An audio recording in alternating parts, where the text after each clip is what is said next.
In this video, you will learn about the differences between the Trezor Model T and the Trezor Model One. I'm going to show you the differences in hardware, software, cryptocurrencies that they support, security, price, and at the end, I'm going to give you my recommendations according to your specific needs. Let's get started.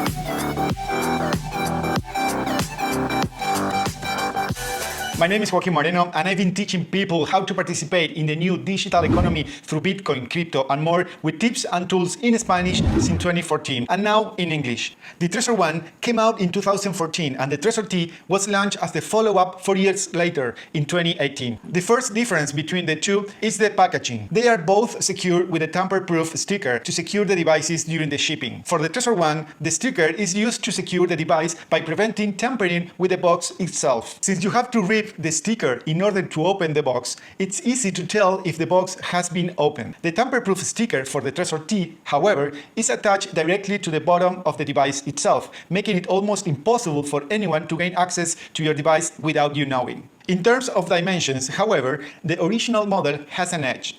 The Trezor T is 4mm wider, 9mm taller, and 4mm thicker than the Trezor One. It's also weighs 10 grams more. If we talk about the interaction with the device, the Trezor One has two physical buttons and a monochrome screen that support up to 6 lines of text, while the Trezor T has a color LCD touch screen. Both of these devices require a cable to plug into the computer. To connect it to your computer or Android phone, the Trezor One uses a micro USB connection, which is older than the USB-C used by the Trezor T.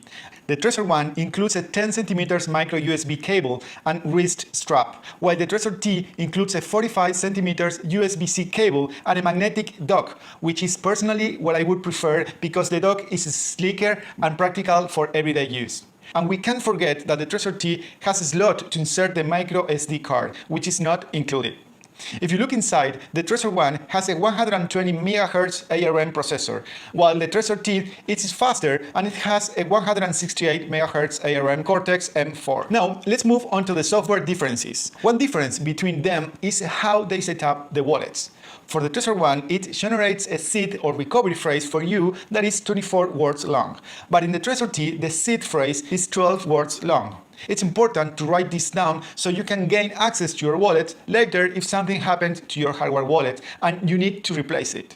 According to its creator, the shorter seed length provides a sufficient level of security and it's more convenient for setup and use. When you create the seed phrase for Trezor T, it allows you to create what is called a Shamir backup, which allows you to create several different phrases called shares that you can store in different places and use them to recover the seed phrase later if you need to. For example, you can create 3 phrases to share with parties you trust. To recover your wallet, you need at least 2 of these shares to access to your seed phrase. This functionality is not available on Trezor One. Both wallets support a wide variety of cryptocurrencies. The big difference is that the Trezor T supports several more than the Trezor One, including Ripple, Cardano, EOS, Tezos, and Monero. So if you need a wallet to store those, you should choose the Trezor T instead.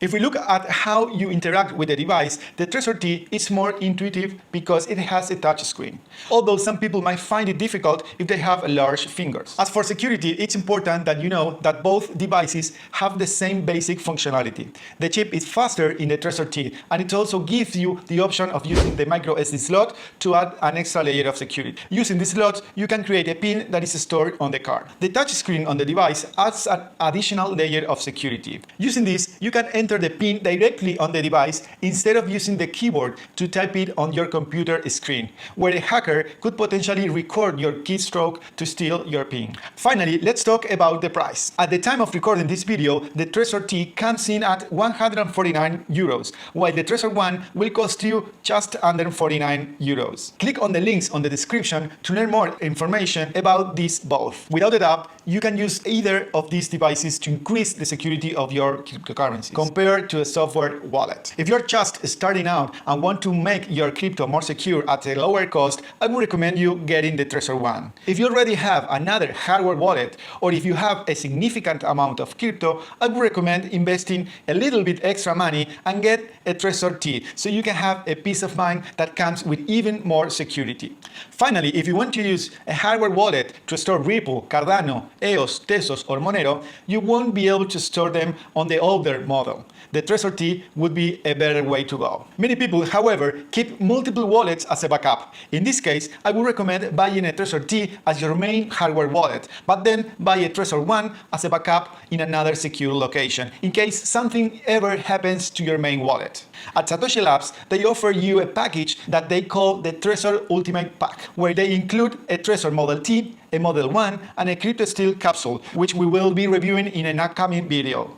If you are interested in purchasing either of these wallets, consider clicking on the links below to support our channels. We would love to know what you think about these two wallets. Leave us your comment below, and if you learned something new, remember to press the like button.